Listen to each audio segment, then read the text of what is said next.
Xoş gördük. Sizinlə söhbət bizə xoşdur. Yəqin sizə də xoşdur ki, kanalımıza abunə olmusunuz. Bizə sual göndərirsiniz. Suallar çox maraqlı və çox tərəfli olur deyə mən zövq alıram bu sualları oxumaqdan və cavablandırmaqdan. Məsələn, belə bir sadə sual. Qadınlarda şəxsi gigiyena qaydaları. Mən uzun-uzadı onu eləyin, bunu eləyin, onu eləməyin, bunu eləməyin deməyəcəm. Əsas bizi ən çox yoran 2-3 məsələ var. Onları konkret deyim ki, fikriniz yayılmasın. Xanım gəlir, deyir ki, məndə ifrazat var, qaşınma var, qoxu var. Yəni elmi dildə desək, uşaqlıq yolunun iltihabı var. Müayinə də onu göstərir, analizlər də onu göstərir. Deyir, doktor, mən təmizliyimə çox ciddi riayət edirəm. Uşaqlıq yolunu yuyuram həmişə. Hər dəfə deyirik, uşaqlıq yolunu heç bir şeylə yumaq lazım deyil. Nə suyla, nə də nə bilim, ramaşka, marqansovka, perekis, zəy, nə bilim, nə.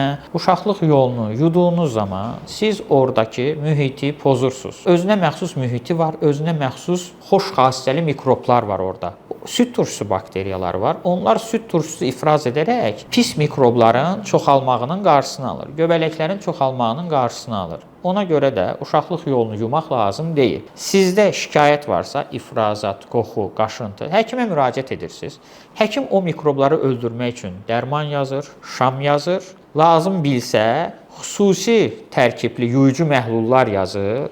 Bu da bir tibbi vasitədir və lazım bilsə şəxsi gigiyena üçün də xüsusi tərkibli intim sabunlar aptekdə də satılır. Onları özünüz də ala bilərsiniz, resept olmadan da. Xarici yumağa. Yəni şəxsi gigiyena qaydaları budur. Tək kəlmə ilə desək, uşaqlıq yolunu yumaq lazım deyil. Bu cür sadə sualları yönləndirin. Hər şey sadə şəkildə başlayır. Qadın sağlamlığı sadəliklərdən ibarətdir. Özünüzü də sadəlik, gözəllik və sağlamlıq arzu edirəm. Sağ olun.